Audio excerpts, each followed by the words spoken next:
వృత్తిలో కన్నుల పండువగా చూస్తున్నాం మనం స్క్రీన్ పై. చాలా పెద్ద ఎత్తున బీఆర్ఎస్ రజతోత్సవ సభ ఇప్పుడే ముగిసింది. కేసీఆర్ దాదాపు గంట పాటు ప్రసంగించారు. ఈ గంట స్పీచ్లో కూడా పూర్తిగా గత పదేళ్లలో అధికార పార్టీగా బీఆర్ఎస్ ఏం చేసింది, ఈ ఏడాదిన్నరగా కాంగ్రెస్ పార్టీ ఏ అంశాల్లో ఫెయిల్ అయింది, అదే సమయంలో బీజేపీని కూడా కొంత టచ్ చేశారు. కంపారిటివ్లీ కాంగ్రెస్ పైనే ప్రధానంగా కాంగ్రెస్ని టార్గెట్ చేశారు. ఎందుకంటే తెలంగాణలో కాంగ్రెస్ సర్కార్ ఉంది కాబట్టి ఆ సర్కార్ తెలంగాణను పూర్తిగా సర్వనాశనం చేస్తుంది, తెలంగాణను ఇబ్బందికర పరిస్థితుల్లో నెడుతుందంటూ ఒక రకంగా భావోద్వేగానికి గురయ్యారు. తన కళ్ళ ముందు తెలంగాణ ఇలా అవుతుంటే చూడలేకపోతున్నానంటూ కూడా కేసీఆర్ ఆవేదన వ్యక్తం చేశారు. ఇదే సమయంలో కాంగ్రెస్ నేతలపై కూడా ఆయన ఒక రకంగా దాడి చేశారని చెప్పొచ్చు. 20-30% కమిషన్లు తీసుకుంటున్నారన్నారు. అదేవిధంగా కాంగ్రెస్ ఒక్కొక్క అంశాన్ని ప్రస్తావిస్తూ సంక్షేమంలో ఫెయిల్ అన్నారు, మంచినీళ్ళు ఇవ్వడంలో ఫెయిల్, సాగునీరు ఇవ్వడంలో ఫెయిల్, ఇలా ప్రతి అంశంలో రైతులను మోసం చేశారు. అదేవిధంగా విత్తనాలు ఎరువులు సప్లై చేయలేకపోయారు, అందులో ఫెయిల్ అయిపోయింది. ధాన్యం కొనుగోళ్లలో కూడా ఫెయిల్ అయిపోయింది. భూముల రేట్లు పూర్తిగా పడిపోయాయి, గతంలో భూముల రేట్లు ఎక్కువ ఉండేవి. ఇలా ఒక్కొక్క అంశాన్ని ప్రస్తావిస్తూ కూడా కాంగ్రెస్ పార్టీ ఇచ్చిన హామీలు నెరవేర్చలేదు, అన్నిట్లో ఫెయిల్ అయిపోయిందని కేసీఆర్ అన్నారు. ఈ రకంగా తెలంగాణ మారిపోతుందని తాను ఊహించలేదు, ఖచ్చితంగా బాధ కలుగుతుంది ఈ పరిస్థితిని చూస్తే అంటూ కూడా ఆయన ఆవేదన వ్యక్తం చేసిన పరిస్థితి కనిపించింది. అదే సమయంలో కేసీఆర్ని సీఎం అంటూ మళ్ళీ సీఎం కావాలంటూ అక్కడికి వచ్చిన లక్షలాది జనసందోహం సీఎం అంటూ నినాదాలు చేసిన నేపథ్యంలో వారిపై కొంత కేసీఆర్ మందలించిన ధోరణిలో ఆపాలి, సీఎం నినాదాలు ఆపాలంటూ కూడా ఆయన కొంత సీరియస్ చాలా సందర్భాల్లో స్పీచ్ మధ్యలో ఆయన స్పీచ్ ఆపి మరీ వాళ్ళను హెచ్చరించిన పరిస్థితి కనిపించింది. ఏదేమైనా ఈరోజు 25 ఏళ్ల సంబరం అనేది బీఆర్ఎస్ పార్టీ శ్రేణుల్లో మాత్రం కొత్త ఉత్సాహం నింపింది. చాలా రోజుల తర్వాత కేసీఆర్ బయటకు వచ్చి ఒక సభలో, భారీ బహిరంగ సభలో, బీఆర్ఎస్ ఆధ్వర్యంలో ఏర్పాటు చేసిన సభ, ఎన్నికల తర్వాత ఇదే అంత భారీ సభ. పార్లమెంట్ ఎన్నికల సందర్భంగా చిన్న సభల్లో కేసీఆర్ ప్రసంగించిన ఇంత పెద్ద ఎత్తున భారీ సభ నిర్వహించడం అధికారం కోల్పోయిన తర్వాత ఇదే తొలిసారి కావడంతో చాలా ఉత్సాహంగా కార్యకర్తలు, శ్రేణులు కూడా కనిపించారు. కేసీఆర్ కూడా అంతే ధీటుగా, అంటే కేసీఆర్ స్పీచ్ ఎలా ఉంటుంది, సభ జనాన్ని సమీకరించడంలో బీఆర్ఎస్ చాలాసార్లు బీఆర్ఎస్ ఆవిర్భావంలో కరీంనగర్లో పెట్టిన సింహగర్జన కానీ, ఆ తర్వాత ఉద్యమ సమయంలో వరంగల్లోనే, ఇక్కడే ఎల్కతుర్తి పక్కనే వరంగల్ ఉంటుంది, అక్కడ పెట్టిన సభ కానీ, చాలా పెద్ద సభలు బీఆర్ఎస్ చాలా నిర్వహించింది. జనం రావడం అనేది పక్కన పెడితే కేసీఆర్ ఏం మాట్లాడబోతున్నారు, ఎందుకంటే చాలా రోజుల తర్వాత ఆయన ఒక బహిరంగ సభ వేదికపై ప్రసంగించబోతున్నారు కాబట్టి ఆయన ఏం మాట్లాడబోతున్నారనే ఒక ఆసక్తి మాత్రం సామాన్య ప్రజానికంతో పాటు బీఆర్ఎస్ శ్రేణుల్లో అటు కాంగ్రెస్, బీజేపీ వర్గాల్లో కూడా నెలకొని ఉన్న నేపథ్యంలో ఈరోజు కేసీఆర్ సభ అన్ని అంశాలను టచ్ చేశారు. బీఆర్ఎస్ పార్టీ సాధించిన ప్రగతిని, వాళ్ళు అమలు చేసిన పథకాలని చెప్పారు. కాంగ్రెస్ పార్టీ ఏడాదిన్నరగా ఏమేమి అమలు చేయలేకపోయిందో చెప్పారు. అదేవిధంగా శుతిమెత్తగా విమర్శలు కూడా చేశారు. 20-30% కమిషన్లు తీసుకుంటున్నారు కాంగ్రెస్ నేతలు అంటూ ఉదాహరించారు. ఆ అంశాన్ని ఆయన ప్రస్తావించారు. ఇలా రకరకాల అంశాలు నోటికొచ్చినట్టు మాట్లాడుతున్నారని కూడా ఆయన అన్నారు. అన్నిటికంటే మించి ఏడాదిన్నర సమయం ఇవ్వాలి కాంగ్రెస్ పార్టీ, కొంత సమయం ఇద్దామని తాను సైలెంట్గా ఉన్నాను, ఆ సమయం అయిపోయిందని కూడా ఒక రకమైన ఇండికేషన్ పంపించారు. ఇకపై కాంగ్రెస్తో తాడో పేడో తేల్చుకోబోతున్నామని. అన్నిటికంటే ముఖ్యంగా ఆపరేషన్ ఖగార్, ఛత్తీస్గఢ్లో మనం చూస్తున్నాం, మావోయిస్టులను చుట్టుముట్టాయి కేంద్ర భద్రతా దళాలు, 28 మందిని అక్కడ చనిపోయినట్లు కూడా వార్తలు వస్తున్నాయి. కాబట్టి దాన్ని వెంటనే ఆపరేషన్ ఖగార్ని వెనక్కి తీసుకోవాలి, కేంద్ర ప్రభుత్వం వాళ్ళతో చర్చలు జరపాలి. మిలిటరీ ఉంది కాబట్టి గిరిజనులను, మావోయిస్టులను కాల్చి చంపడం కరెక్ట్ కాదంటూ కూడా ఇక్కడ ఒక తీర్మానం చేశారు. ఈ సభా వేదికగా ఒక తీర్మానం చేశారు. సభ ప్రారంభానికి ముందే కాశ్మీర్లో ఉగ్రవాదుల కాల్పుల్లో చనిపోయిన వారికి కూడా సంఘీభావం ప్రకటించి మౌనం పాటించారు. ఆ తర్వాత చివరిలో ఈ ఆపరేషన్ ఖగార్ ఆపాలంటూ కూడా కేంద్రాన్ని డిమాండ్ చేశారు ఈ సభా వేదిక సాక్షిగా. మొత్తానికి బీఆర్ఎస్ ఏ రకంగా అయితే సభ నిర్వహణ జరగాలనుకుందో ఆ రకంగానే సభను నిర్వహించి సక్సెస్ చేసుకోగలిగింది. లక్షలాది మంది తరలి వచ్చారు, చాలామంది తరలి వచ్చినట్లు ఆడ కనిపిస్తుంది, మా స్క్రీన్పై కూడా కనిపిస్తుంది. బీఆర్ఎస్ నేతలు కూడా సంతృప్తి వ్యక్తం చేస్తున్నారు. దీనికి సంబంధించి ఎలా రియాక్ట్ కాబోతున్నాయి బీజేపీ, కాంగ్రెస్ వర్గాలు, కాంగ్రెస్ శ్రేణులు కేసీఆర్ స్పీచ్ను ఖచ్చితంగా కూలంకుషంగా పరిశీలించే ఉంటాయి. దీనిపై ఏ రకంగా రియాక్ట్ అవుతాయి అనేది కూడా చాలా ఇంట్రెస్టింగ్ ఫ్యాక్టర్గా మారి ఉంది. చూడాలి ఏ రకంగా రియాక్ట్ కాబోతున్నారు బీజేపీ, కాంగ్రెస్ నేతలు అనేది కూడా మనం చూద్దాం. కాంగ్రెస్ నేతలు అద్దంకి దయాకర్, బీజేపీ నేత ఎంపీ రఘునందన్తో కూడా మాట్లాడే ప్రయత్నం చేద్దాం మనం. అంటే కేసీఆర్ స్పీచ్పై ఫస్ట్ రియాక్షన్ ఏమనుకుంటుంది, కాంగ్రెస్ పార్టీ ఏమంటుంది, బీజేపీ ఏమంటుంది, కంపారిటివ్లీ ఈ స్పీచ్లో బీజేపీని కొంత తక్కువగా విమర్శలు చేసినట్లే మనకు కనిపించింది ఖచ్చితంగా. ఎందుకంటే తెలంగాణలో అధికారంలో ఉంది కాంగ్రెస్ పార్టీ కాబట్టి కాంగ్రెస్నే ప్రధానంగా కేసీఆర్ టార్గెట్ చేశారు. అంతేకాదు గతంలో 14 ఏళ్ల పాటు చాలా ఇబ్బందుల పాలు చేసింది కాంగ్రెస్ పార్టీ. ఆ తర్వాత తెలంగాణ ఇచ్చింది, చాలా ఇబ్బంది పెట్టి ఇచ్చింది. కాంగ్రెస్ ఏమంత ఈజీగా తెలంగాణకు అనుకూలంగా ఇవ్వలేదు. తెలంగాణ విలన్ నెంబర్ 1 కాంగ్రెస్ అంటూ కూడా ఆయన తీవ్రస్థాయిలో ధ్వజమెత్తారు. తెలంగాణ కోసం టీఆర్ఎస్ ఏ రకంగా పదవులను త్యాగం చేసింది, తెలంగాణ కోసం కాంగ్రెస్ నేతలు ఏ రకంగా తెలంగాణను మోసం చేస్తూ వచ్చారో, ఆనాడు పదవుల కోసం కాంగ్రెస్ టీడీపీలను కూడా ఆయన ప్రస్తావించారు. నోరు మెదపలేదు అంటూ కూడా తెలంగాణ రాకముందున్న కరువు కాటకాలు మళ్ళీ ఇప్పుడు వచ్చే పరిస్థితి ఉంది. సాగునీరుకు కరువు వచ్చింది, తాగునీరుకు కరువు వచ్చింది. అదే సమయంలో అన్ని రకాలుగా కూడా ఇచ్చిన ఏ ఒక్క హామీని నెరవేర్చలేదు. విద్యుత్ కోతలు ప్రధానంగా గతంలో విద్యుత్ కోతలు అనేవి లేవు, ఇప్పుడు కోతలు మొదలయ్యాయి. కాంగ్రెస్ పార్టీ అధికారంలోకి వచ్చాక చేయలేకపోతున్నామని చెప్పారు. అన్నిటికంటే ప్రధాన అంశం ఎన్నికలకు ముందు ఇంత అప్పులు ఉన్నాయి, ఎలా మీరు అభివృద్ధి చేస్తారు, లేకుంటే ఎలా ఈ అన్ని హామీలు అమలు చేస్తారని మీడియాలో అడిగినప్పుడు చాలామంది కాంగ్రెస్ నాయకులు తమది చాలా ఏళ్ళ అనుభవం ఉన్న పార్టీ, ఖచ్చితంగా వీటన్నిటినీ గట్టెక్కిస్తాం, అన్ని హామీలు అమలు చేస్తామని చెప్పారు.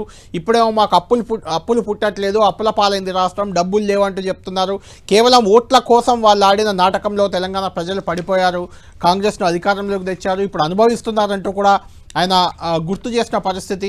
మళ్ళీ రాబోయేది బీఆర్ఎస్ సర్కారే, దానికోసం అందరూ సహకరించాలి, అందరూ ముందుకు రావాలి అని ఆయన కోరారు. అదే సమయంలో కాంగ్రెస్ ప్రభుత్వం హైడ్రా పేరుతో సామాన్యుల ఇళ్లను కూల్చేస్తుంది, ఇది చాలా ఇబ్బందికర అంశం, ఇది కరెక్ట్ కాదంటూ కూడా ఆయన కేసీఆర్ ధ్వజమెత్తిన పరిస్థితి కనిపించింది. టీఆర్ఎస్ పాలనలో వరి సాగు అనేది చాలా పెద్ద ఎత్తున పెంచాం, పంజాబ్ను తలదన్నేలా వరి సాగు జరిగింది, సాగు నీరు ఇవ్వగలిగాము. ఒక పాలమూరు జిల్లాలోనే 10 లక్షల ఎకరాలకు సాగునీరు అందించాం, పెండింగ్ ప్రాజెక్టులను అన్నింటినీ కూడా పూర్తి చేశాం, తలసరి ఆదాయాన్ని పెంచుకున్నాం. ఎన్నో రంగాల్లో పలు రంగాల్లో గత 10 ఏళ్లలో ఎన్నో అవార్డులు కూడా బీఆర్ఎస్ ప్రభుత్వానికి వచ్చిన సందర్భాన్ని ఆయన గుర్తు చేశారు. ఆనాడు బలవంతంగా తెలంగాణను ఆంధ్రాలో కలిపింది కూడా నెహ్రూయే, అంటే కాంగ్రెస్ పార్టీ అంటూ కూడా ఆయన గుర్తు చేశారు. ఇదే సమయంలో మోడీని కూడా తెలంగాణ అంశాలని పార్లమెంట్లో ఆయన ప్రస్తావించిన అంశాన్ని పలు సందర్భాల్లో తల్లిని చంపి బిడ్డను డెలివరీ చేశారనే రకంగా తెలంగాణ ఏర్పాటుపై మోడీ చేసిన వ్యాఖ్యలను కూడా ఆయన గుర్తు చేశారు. అటు బీజేపీని ఇటు కాంగ్రెస్ని కొంత ఘాటైన పదజాలంతో ఘాటుగా ఎక్కువసేపు విమర్శిస్తే బీజేపీని చివరిలో కొద్దిసేపు విమర్శించినట్లు కనిపించింది. ఎందుకంటే తెలంగాణలో కాంగ్రెస్ అధికార పార్టీగా ఉంది కాబట్టి ప్రధానంగా కాంగ్రెస్నే టార్గెట్ చేసినట్లు కనిపించింది. ఇక్కడ ఏ ఒక్క వ్యక్తి పేరును కానీ ఏది కానీ బట్టి విక్రమార్క పేరు ఒక సందర్భంలో తీసుకున్నారు తప్పితే పెద్దగా ఎవరి పేరును మాత్రం ఆయన తీసుకోలేదు ఈ స్పీచ్లో. కాంగ్రెస్ సర్కార్ని మాత్రం ఖచ్చితంగా అంత పబ్లిక్లో నిలదీసిన పరిస్థితి కనిపించింది. కేసీఆర్ స్పీచ్ మరొకసారి చాలా రోజుల తర్వాత కొంత జోష్ పెంచేలా కాంగ్రెస్ ప్రభుత్వ తీరుపై విమర్శలు కానీ బీజేపీ తీరును విమర్శిస్తూ కానీ కేసీఆర్ చేసిన స్పీచ్కి మాత్రం గులాబీ శ్రేణుల్లో కొంత ఉత్సాహం కనిపించింది. సభా వాతావరణం కూడా ఆటపాటలతో హోరెత్తింది. చాలా మధ్యాహ్నం నుంచే చాలా పెద్ద ఎత్తున జనం తరలి వచ్చిన పరిస్థితి కనిపించింది. చాలా రోజుల తర్వాత ఒక భారీ బహిరంగ సభ ద్వారా కేసీఆర్ బయటకు రావడం అనేది చాలా ఇంట్రెస్టింగ్గా ఉంది. ఈరోజు కేసీఆర్ సభలో ఏమేం మాట్లాడారు, ఏ అంశాలను ఆయన ప్రస్తావించారు, ప్రధాన అంశాలు ఏంటి ఒకసారి చూద్దాం. తెలంగాణకు విలన్ నంబర్ 1 కాంగ్రెస్ పార్టీ అని మనవి చేస్తా ఉన్నా. మరి కాంగ్రెస్ వచ్చి ఏడాది అర్థమై మరి ఏం మాయరోగం వచ్చే, ఏం బీమార్ వచ్చే, ఏమేమి చెప్పిరి, ఎన్నెన్ని చెప్పిరి, ఎన్నెన్ని మాటలు చెప్పిరి, వరుస బట్టి గోల్మాల్ దింపుట్ల కాంగ్రెస్ను మించిన వాళ్ళు లేడు, అబద్ధాలు చెప్పుట్ల కాంగ్రెస్ను మించిన వాళ్ళు లేడు. ఎన్ని చెప్పిరి, ఇక్కడ ఉన్నోళ్ళు జాలరని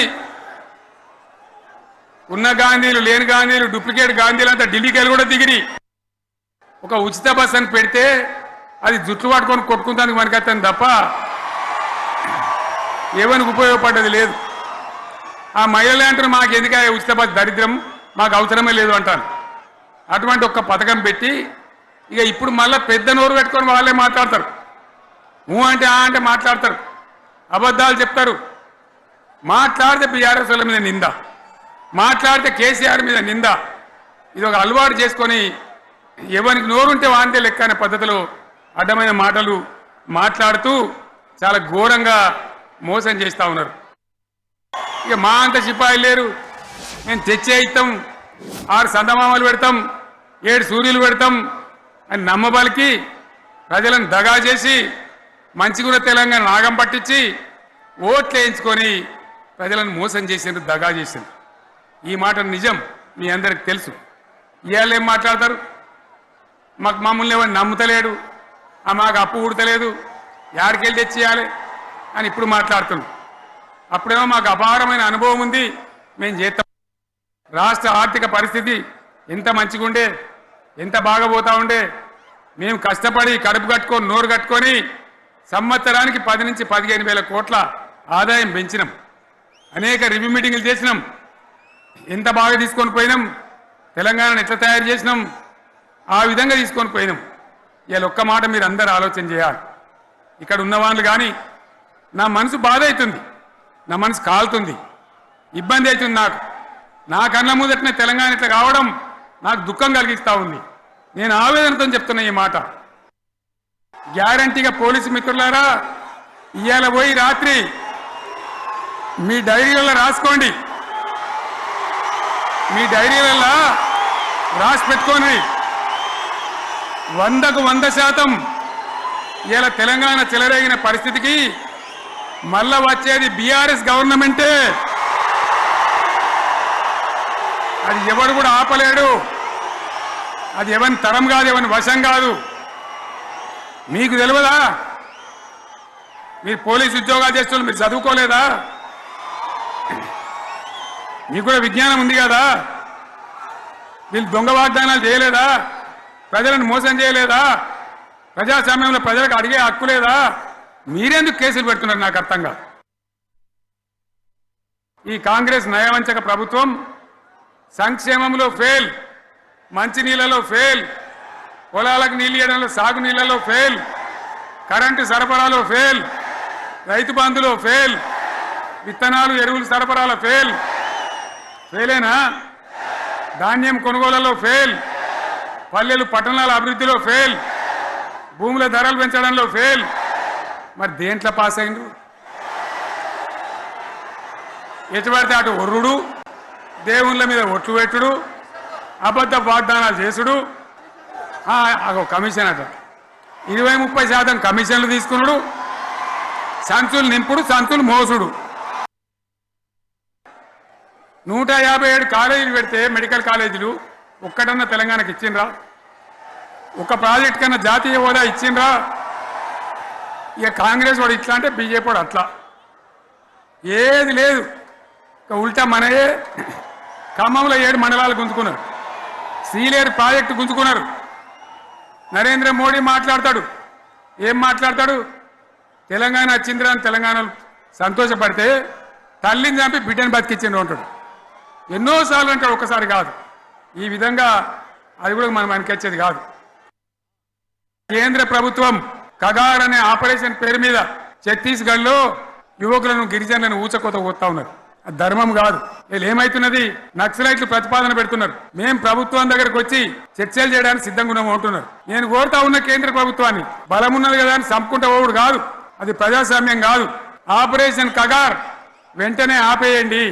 వాళ్ళని పిలిచి, ఆ నక్సలైట్లను పిలిచి డెమోక్రటిక్ స్పేస్ ఇచ్చి చర్చలు జరపండి. వాళ్ళు ఏం మాట్లాడతారో చూడండి. అది కూడా నల్లనా తెల్లనా దేశం ముందరికి రాని. కానీ అట్లా కాదు, మొత్తం ఏరి పారెత్తాం, కోసి పారెత్తాం, నరికి పారెత్తాం అంటే మిలిటరీ ఉన్నది మీ దగ్గర కొడతారు. కానీ ప్రజాస్వామ్యం అనిపించుకో. కొనేటోళ్ళు ఎక్కువ ఉండిరి, అమ్మేటోళ్ళు తక్కువ ఉండిరి.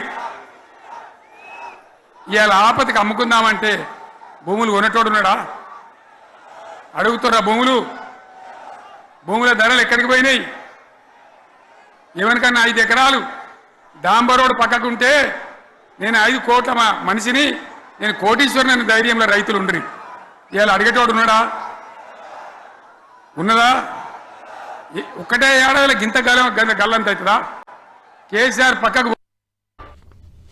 రైట్, ప్రొఫెసర్ నాగేశ్వర్ గారితో మనం కంటిన్యూ చేద్దాం live show. Addanki Dayakar MLC, Congress MLC మనకు లైవ్లో అందుబాటులోకి వచ్చారు. దయాకర్ గారితో మాట్లాడదాం. ముందు దయాకర్ గారు, కేసీఆర్ సభ అంటే కేసీఆర్ విశ్వరూపం చూపించారని చెప్పొచ్చు.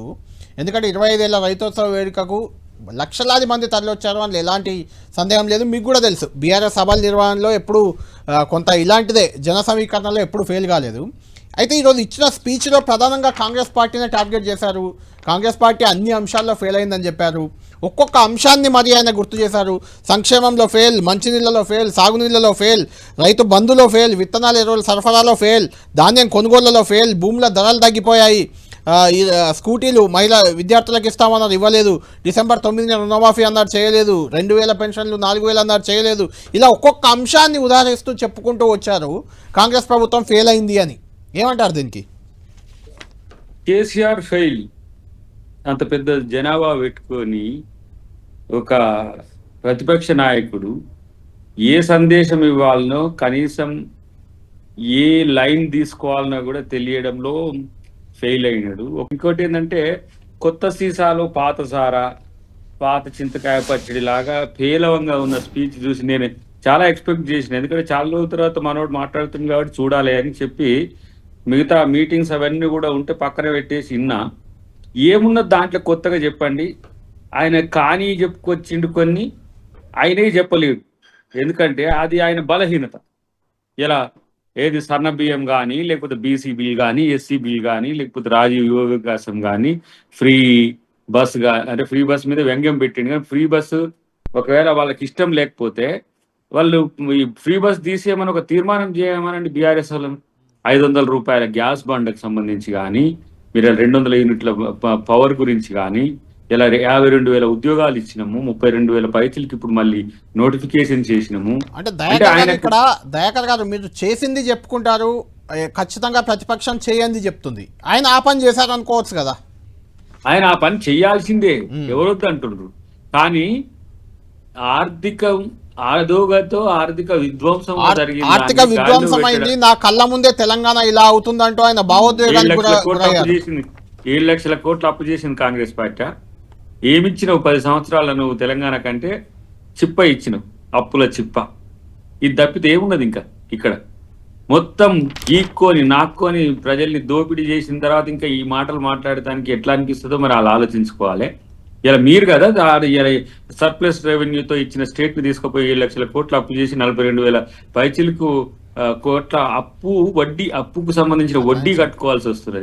కాబట్టి పెద్దగా దాంట్లో నేనైతే సీరియస్ గా కేసీఆర్ గారిని విమర్శించేవి కూడా లేవు. దాంట్లో అయ్యో పాపం అనే స్థితిలోనే ఉన్నది తప్పితే ఆయన మీకు తెలియదా? ఆయన వేదికల మీద ఉన్న రోజుల్లో తెలంగాణ ఉద్యమంలో ఆయన స్పీచ్ ఎట్లుండేది, తర్వాత తెలంగాణ రియలైజ్ అయ్యే టైంలో ఎట్లుండేది, తర్వాత ఆయన ప్రభుత్వంలో ఉన్నప్పుడు ఎట్లుండేది, ఇప్పుడు ఎట్లున్నది? ఒక్క నిమిషం మీరు లైన్ లో ఉండండి. ఆయనతో పాటు సుదీర్ఘంగా ప్రయాణం చేసిన ప్రస్తుతం బీజేపీలో ఉన్న ఎంపీ రఘునందన్ కూడా ఫోన్ లైన్ లో మనకు అందుబాటులోకి వచ్చారు. రఘునందన్ గారు, ఎలా ఉంది కేసీఆర్ స్పీచ్లు? మీరు చాలా చూసుంటారు. పక్క నుండి మెదక్ జిల్లా అధ్యక్షుడిగా 10 ఏళ్ళు ఉన్నారు బీఆర్ఎస్, అప్పటి టీఆర్ఎస్ లో పక్కనే ఉన్నారు. ఆయన స్పీచ్లు చాలా ఎలా ఉంది ఈరోజు స్పీచ్ ఎలా ఉంది? సరే, బీజేపీపై విమర్శలు చేసిన విషయానికి మళ్ళీ వద్దాం. అద్దంకి దయాకర్ గారికి మాత్రం ఆ స్పీచ్ నచ్చట్లేదు. మీకు ఎలా అనిపిస్తుంది? ఏమింది కళ్యాణ్ గారు, అందులో కొత్తగా ఏం కనబడ్డది చెప్పండి. ఒక మాట కొత్తగా మాట్లాడింది చెప్పారు. ఒక పోలీసు వాళ్ళు రాసి పెట్టుకోరు అనే పదం తప్ప, పోలీసు వాళ్ళు డైరీలో రాసి పెట్టుకోండి రాబోయేది మా ప్రభుత్వమే అని చెప్పారు. ఆ ఒక్కటి తప్ప కేసీఆర్ గారు మాట్లాడిన దాంట్లో ఒక పదం కొత్తది చెప్పారు. ఏడాది నుంచి టిఆర్ఎస్ నాయకులు కేటీఆర్ గారు, హరీష్ గారు రోజు మాట్లాడుతున్నటువంటి మాటల్ని ఇలా కేసీఆర్ గారి నోట మాట్లాడిపించారు. కానీ ఆయన నేచర్ కు భిన్నంగా మొదటిసారి కేసీఆర్ పేపర్లు పట్టుకొని వచ్చి చదివినట్టుగా అనిపించింది నాకు. స్టేజ్ మీద ఎవరున్నారని చెప్పేందుకు కూడా కేసీఆర్ గారు పేపర్లు పట్టుకొని చదివినట్టు అనిపించింది. అది ఆయన నేచర్ కు భిన్నంగా. జనరల్ గా కేసీఆర్ పేపర్లు పట్టుకొని చదవగా నేను ఎప్పుడు గమనించకపోతుంది. ముఖ్యమంత్రి అయిన తర్వాత ఏదో అంకెలు చెప్పేందుకని చెప్పి రాసుకొచ్చుకున్నాడేమో కానీ ఉద్యమ నాయకునిగా కేసీఆర్ ఎప్పుడు పేపర్లు పట్టుకొని చదివినట్టు నాకైతే యాదికి లేదు. కానీ ఇప్పుడు కొత్తగానైతే కేసీఆర్ గారి మాటల్ని వింటుంటే రాసుకొని వచ్చింది చదివిపోయినట్టు అనిపించింది తప్ప దేర్ ఇస్ నథింగ్ స్పెషల్. ఆయన మాట్లాడిన ప్రతి అక్షరం అది కాంగ్రెస్ ని విమర్శించింది అయినా, బీజేపీని విమర్శించింది అయినా, దెర్ ఇస్ నథింగ్ న్యూ. గత ఏడాది నుంచి ఏదైతే కేటీఆర్ గారు, హరీష్ రావు గారు, టీఆర్ఎస్ పార్టీ నాయకులంతా రోజు అటు అసెంబ్లీలో, ఇటు బయట, ఇటు మీడియా సెంటర్లలో మాట్లాడిన దానికి భిన్నంగా కొత్తగా కేసీఆర్ చెప్పింది ఏముంది, చేసింది ఏమని చెప్పారు. So there is nothing new. అంటే మీరు ఆ పార్టీలో కూడా సుదీర్ఘకాలం పనిచేశారు కాబట్టి, అంటే రజతోత్సవ సంబరాలు బీఆర్ఎస్వి కాంగ్రెస్కి ఇచ్చిన టైం అయిపోయింది అని ఒక స్టేట్మెంట్ కూడా ఇచ్చారు. అంటే టైం క్లోజ్ అయింది 1.5 year అనే రకంగా. అంటే కేసీఆర్ రంగంలో ఉండబోతున్నారని మీరు అనుకుంటున్నారా, స్పీచ్కే పరిమితమై మళ్ళీ సైలెంట్ అయిపోతారా? మనం తెలంగాణ ఉద్యమంలో కూడా చూసినాం కళ్యాణ్ గారు 6 నెలలకు ఏడాదికి ఒక మీటింగ్ పెట్టి 4 మాటలు తిట్టేసి వెళ్ళిపోతుండే కేసీఆర్ గారు. మళ్ళీ 6 నెలలా కనబడకపోతుండే. ఇప్పుడు కూడా గంతే ఉంటుంది. ఏడాది నుంచి 2 సార్లు వచ్చారు. సభ్యత్వం పోతుందన్న బాధకు 2 సార్లు వచ్చి గవర్నర్ ప్రసంగం సందర్భంగా 2 సార్లు సంతకం పెట్టి అటెండెన్స్ చేసుకొని పోయిరు తప్ప మళ్ళీ ఇప్పుడు కనబడతారని గ్యారంటీ ఉంది. ఈ మాటలు చాలాసార్లు చెప్పారు. బస్ వేసుకున్నారు, జిల్లాలకు బయలుదేరుతారు, రేపటి నుంచి వస్తారు, ఎల్లుండి నుంచి వస్తారు, ఇట్లా చాలా సందర్భాల్లో చాలా మాటలు చెప్పారు కళ్యాణ్ గారు. ఎప్పుడు వారు ఏం చేశారు చెప్పండి?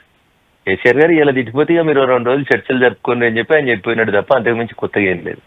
ఆయన మాట్లాడిన దాంట్లో కొత్తగా కనబడ్డది కగారు, ఆపరేషన్ కగారు ఆపేయండి, అవసరం అనుకుంటే కేంద్రానికి ఉత్తరం రాస్తాం, ఇది కదా ఆయన చెప్పింది. అంతకుమించి ఆయన మాట్లాడిన మొత్తం మాటలలో బీజేపీ మీద ఆయన చెప్పింది అంతే కదా.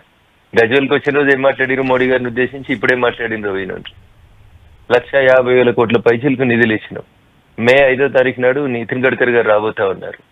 దాదాపు 5,000 కోట్ల పైసలకు రోడ్లు, జాతీయ రహదారులు, బ్రిడ్జిలు, బ్లాక్ స్పాట్లు, మా బిహెచ్ఎల్ చౌరస్తా దగ్గర traffic jam, per day 1,50,000 motor సైకిళ్ళు, కార్లు, లారీలు పోతాయి.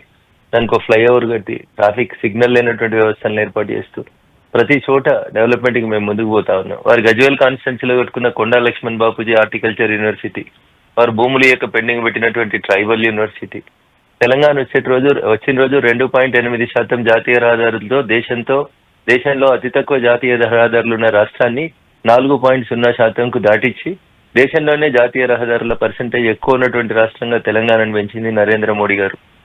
వారికి విమర్శించాలనేటువంటి ఆలోచన తప్ప, మోడీ గారిని వ్యక్తిగతంగా దూషించాలనేటువంటి మాటలు తప్ప, చంద్రశేఖర్ గారు చెప్పిన దాంట్లో కొత్తదనం ఏముంది కళ్యాణ్ గారు చెప్పుండ్రు, ఒక కొత్త పదం చెప్పుండ్రు. రైట్ రైట్ దయాకర్ గారు, కాంగ్రెస్ పార్టీకి ఇచ్చిన సమయం అయిపోయింది, దీనిపై మీరు కంక్లూడ్ చేయండి. ఏం చెప్తారు దీనిపై? మీ సమయం అయిపోయింది, మీకు ఇచ్చింది. అంటే ఒకటి, వారి సమయము ఇప్పటికి అయిపోయింది కాబట్టి బయటికి వెళ్ళింది. ఇంకా 3.5 సంవత్సరాలు ఉంది, అది కూడా కరెక్ట్ గా చెప్పలేదు. కానీ ఇంతకుముందు రఘునందన్ గారు చెప్పినట్టు ఒకటి వాళ్ళు చేసింది ఏంటంటే, ఇప్పుడు అమరవీరులకు ఎవరైతే, ఇప్పుడు అమరవీరులనన్నా ఎవరైతే మొన్న చనిపోయిందో వాళ్ళకి సంబంధించిన అంశంలో ఒకటి, ఆపరేషన్ కగార్కి సంబంధించిన అంశంలో ప్రస్తావన తెచ్చింది. కానీ నేనంటున్న ఒక మాట మన కళ్యాణ్ గారు, ప్రతి సందర్భము ఆయన అడ్వాంటేజ్ తీసుకునే ప్రయత్నం చేసేది, ఏదేమైనా సరే అఫెన్సివ్ గా మాట్లాడడానికి ఇట్లా చేసేది. కేసీఆర్ గారి స్పీచ్ ని కేవలం వినడానికి సంతోషంగా పడేటోళ్ళే ఎక్కువ ఉన్నారు. కానీ మేము విమర్శలు ఏమైనా ఘాటుగా నాటుగా ఉంటాయేమని చెప్పి కూడా ఆలోచించినాం. ఒక్క మాట రేవంత్ రెడ్డి గారి పేరు ఎత్తలేదంటేనే ఇక అర్థం చేసుకోవచ్చు. సాటిస్ఫాక్షన్ కాదు, ఇంత మనోడు కత్తులు నూరుతుండు, వెళ్తాడు మయ్యా అని మా కేటీఆర్ అని, వెళ్తాడు మా మామ అని హరీష్ రావు అని, ఇక చూసుకుందామని అని. కాబట్టి ఇవన్నీ కొత్త, అంటే ఇవన్నీ వీళ్ళతో అనిపించింది కేసీఆర్ అనేది మాత్రం ఇప్పుడు అర్థమైంది. సో అంతకంటే ఎక్కువ పసలేని వాడి వేడి లేదని అయితే కనిపించింది. చూద్దాం ఇంకా రేపు ఎట్లా ఉంటాయని. రైట్, థ్యాంక్ యూ దయాకర్ గారు, థ్యాంక్ యూ రఘునందన్ గారు.